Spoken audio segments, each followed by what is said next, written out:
வீட்டை விட்டு கீழே இறங்கினால் சூப்பர் மார்க்கெட், வளாகத்திற்குள்ளேயே டென்னிஸ் கோர்ட், ஜிம், நீச்சல் குளம் என சுகவாசிகளாக இருந்தவர்களின் வாழ்க்கையை கடந்த ஆண்டின் நவம்பர் டிசம்பர் மாத மழை புரட்டி போட்டுவிட்டது.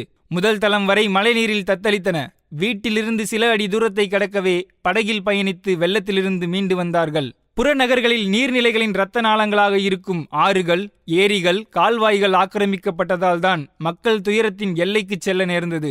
ஆதனூரில் தொடங்கும் அடையாறு, தாம்பரம் புறநகரில் தொடங்கும் பாப்பன் கால்வாய் இரண்டும் தாம்பரம் புறநகர் பகுதிகள் வழியே பயணிக்கும் முக்கியமான நீர் ஆதாரங்கள். இந்த இரண்டு நீர்வழிகளும் பல ஆண்டுகளாக ஆக்கிரமிப்பின் பிடியில் சிக்கியிருந்ததுதான் புறநகரின் தத்தளிப்புக்கு காரணம். 1976 அரசு ஊழியர் சங்கங்களுக்காக இங்கு வீட்டு மனைகள் ஒதுக்கப்பட்டிருந்தன.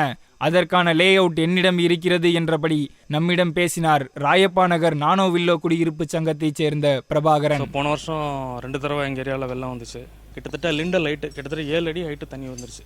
பட் அதுக்கப்புறம் ஏதாவது கவர்மெண்ட் வந்து ஏதாவது பண்ணுவாங்க, இதுமாரி இந்த ஆறை அகலப்படுத்துவாங்க, ஏதாவது பண்ணியிருக்காங்கன்னா எனக்கு தெரிஞ்சு பண்ண மாதிரியே தெரியல. இப்போ அடுத்து மழை காலம் வந்துருச்சு. ஸோ திருப்பி மழை காலத்துலேயும் பார்த்தீங்கன்னா திருப்பியும் அதேமாதிரி வெள்ள பாதிப்பு வரும்னு எல்லாருமே சொல்கிறாங்க. பயமாக இருக்குது. இப்போ இருக்கிறதா வேணாமா, எங்கே போகிறதுன்னே தெரியல. செம்பரம்பாக்கம் ஏரியோட இதை திறந்து விட்டதுனால எங்களோட வடிகால் ஆக்சுவலாக இங்கே இருக்கிற அடையாறு தான் ஸ்டார்டிங். அடையாறு இங்கே வரதராஜபுரம் தான் வந்து அடையாரோட ஸ்டார்டிங். அடையாறு வந்து இங்கே சின்னதாக ஆரம்பிக்குது. இதுதான் அங்கே சேதப்பட்ட வழியாக வந்து அடையாறில் போய் கலக்குது. இது வந்து செம்பரம்பாக்கத்துக்கும் வடிகால், எங்களுக்கும் வடிகால். ஸோ செம்பரம்பாக்கத்தை வடிகாலாக யூஸ் பண்ணுறப்போ செம்பரம்பாக்கத்தோட ஸ்டீம் வந்து 38,000 கனஅடி தண்ணீர் திறந்து விட்டான்னு சொன்னாங்க. அந்த டைமில் மேக்ஸிமமே 39,000 கனஅடி தண்ணி திறந்து விட்றப்போ அந்த ஸ்டீமை எடுத்துக்கிட்டு அது போனதுக்கு தான் முடிஞ்சதே தவிர இங்கே இருக்கிற தண்ணியை வடிக்க முடியல அதால். ஸோ அதான் பிரச்சனை. இந்த பிரச்சனை கவர்மெண்ட்டுக்கு தெரியுமா தெரியாதா, என்ன பண்ணிட்டு இருக்காங்க என்னன்னு தெரியல. இது கவர்மெண்ட் வந்து ஸ்டெப் எடுக்கணும். இந்த மழைக்கு முன்னாடி வந்து எடுத்து தூர் வாரினா தான் நாங்கள்லாம் இங்கே வாழ முடியும், இல்லாட்டினா ரொம்ப கஷ்டம். போன ஆண்டு அந்த கிஷ்கிந்தானுடைய ஒரு ஆறு, நம்மளுடைய ஆதனூர், கருசங்கால், படப்பை, மணிமங்கலம், மன்னிவாக்கம், முடிச்சூர், இது வழியாக வர்ற ஒரு ஆறு.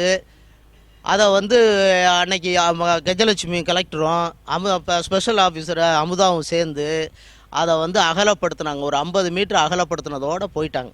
அதுக்கு பிறகு இந்த டிசம்பர் வரப்போகுது. இதுவரை எந்த ஒரு அரசு இயந்திரமும் அரசும் அடுத்த மழையை பற்றி, மழைக்காலம் வந்துருச்சு, ஒரு சின்ன வேலை கூட செய்யலை.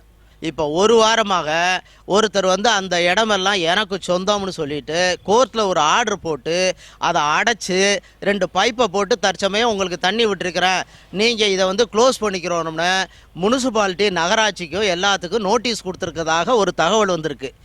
அதை போய் அதெல்லாம் அடைபட்டுச்சுன்னா இந்த மழையில் தாம்பரமே மூழ்கி போகும். அதனால் தயவு கூர்ந்து இந்த அரசு வந்து பார்வையிட்டு இதுக்கு ஒரு நல்ல வழி பண்ணி இந்த மக்களுடைய பயத்தை நீங்கள் போக்கணும். இந்த மாதிரி மோர் வீடியோஸ்க்கு விகடன் டிவி சப்ஸ்கிரைப் பண்ணுங்க. பேச வேண்டியவங்க பேசாம இருக்காங்களே, அதுதான் உங்களுக்கு மைனஸ்.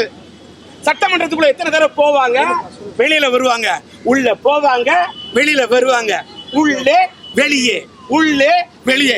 இப்படி இந்த டைட்டில் ஒரு படமே எடுக்கலாம்.